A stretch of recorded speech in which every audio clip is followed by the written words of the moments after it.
Hello friends, welcome to back to my channel. আশা করি সবাই ভালো আছেন আর আমিও ভালো আছি। চলে এলাম আজকেও একটা রেসিপি শেয়ার করার জন্য, সবার প্রিয় সবার পরিচিত ইলিশ ভাপা। তো রেসিপিটা শেয়ার করার আগে কথা বলে নিই, ভিডিওটা কেউ স্কিপ করে দেখবেন না, ফুল ভিডিও দেখার অনুরোধ রইল সবার কাছে। প্রথমে আমি ইলিশ মাছ নিয়ে নিয়েছি, ধুয়ে নিয়েছি ভালোভাবে। এখানে আমি সর্ষে বাটা মাখিয়ে রাখছি। এরপরে আমি এর মধ্যে দিয়ে দেব লবণ। এই সর্ষে বাটাটা কিন্তু কালো সর্ষে এবং সাদা সর্ষে হাফ করে বেটে নিয়েছি লবণ দিয়ে। অবশ্যই লবণ দিয়ে মানে বেটে নেবেন, না হলে কিন্তু এখানে তিতো হয়ে যাবে। এরপর দিয়ে দিচ্ছি কাশ্মীরি লঙ্কার গুঁড়ো দিয়ে এটা ভালোভাবে মেখে নেব। যে যার ঝাল যেভাবে যেমন খাবেন সেইভাবেই আপনারা ঝালটা প্রয়োজন মতো দেবেন। এরপর দিয়ে দিচ্ছি আমি হলুদ গুঁড়ো, দিয়ে এটা ভালোভাবে মাখিয়ে নেব। যেটা মাস্ট সরিষার তেলটা অবশ্যই দেবেন। পরিমাণ মতো সরষের তেল দিয়ে এটা আমি ভালো করে হাত দিয়ে মেখে নেব।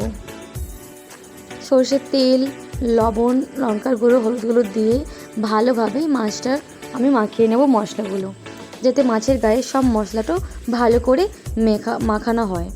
এইভাবে হাতের সাহায্যে আমি মেখে নেব। ইলিশ ভাপা খেতে কার না ভালো লাগে, তাই না? বাঙালি মানে ভাতে মাছে, ইলিশ ভাপা হলে তার কথা নেই।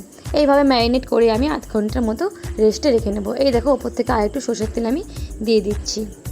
এই দেখো কতটা সুন্দর এখানে ভালোভাবে সব মশলাগুলো কিন্তু মাছেতে লেগে গেছে। এই মশলাটা যত সুন্দর মাখা থাকবে তত মাছটা কিন্তু টেস্ট হবে। এইভাবে আমি রেখে দিচ্ছি। আর কালারটা কত সুন্দর দেখো এসছে। এইভাবে রেস্টে মানে ম্যারিনেট করে যতটা রাখবে মাছটা কিন্তু সুন্দর হবে। ম্যারিনেট হয়ে গেছে, এইভাবে করে রাখলে দেখবেন মাছটা ভেঙেও যাবে না। আপনারা এরপর কোন রেসিপি দেখতে চান অবশ্যই আমাকে কমেন্টে জানাবেন। আর অবশ্যই সাপোর্ট করে এর কমেন্টে জানাবেন, তাহলে কি হয় ভিডিও করার অনুপ্রেরণাটা পাই। এরপর যে সরষেটা বেটে রেখেছিলাম তার জলটা দিয়ে দেব। আরও সমপরিমাণ আমি জল দিয়ে দেব। দিয়ে এটা গ্যাসেতে লো টু মিডিয়ামে আমরা বসিয়ে রাখবো।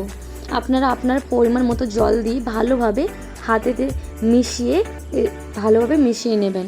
এরপর স্বাদ মতো আমি লবণ দিয়ে দিচ্ছি, আপনারা আপনার স্বাদ মতো লবণ দিয়ে দেবেন। এরপর আমি ওপর থেকে কাঁচা লঙ্কা চেরা দেব। আপনাদের স্বাদ মতো যে ঝাল পছন্দ করেন সেভাবে আপনারা কাঁচা লঙ্কাটা দিয়ে দেবেন। গ্যাসেতে বসিয়ে রাখবো 20 মিনিট। হয়ে গেলে আপনারা দেখুন, এটা মাস্ট যেটা লাগে লেবু। আমি এখানে লেবু দিয়েছিলাম, বাট ভিডিও ক্লিপটা নেওয়া হয়নি। লেবুটা দিয়ে আপনারা নামিয়ে নেবেন। দেখবেন বাড়ির মানুষ কতটা খেতে পছন্দ করবেন। একতলা ভাত অবশ্যই ইলিশ মাছ দিয়ে খাওয়া হয়ে যাবে। ভালো লাগলে রেসিপিটা অবশ্যই লাইক করবেন, চ্যানেলটা সাবস্ক্রাইব করে রাখবেন, যাতে করে আমার ভিডিও নোটিফিকেশান আপনাদের আগে সবার কাছে পৌঁছে যায়। অবশ্যই ভালো লাগলে চ্যানেলটা সাবস্ক্রাইব করে রাখবেন। আর কমেন্টে জানাবেন আপনারা বানিয়ে খেয়েছেন কিনা এইভাবে ইলিশ ভাপা খুব সহজে।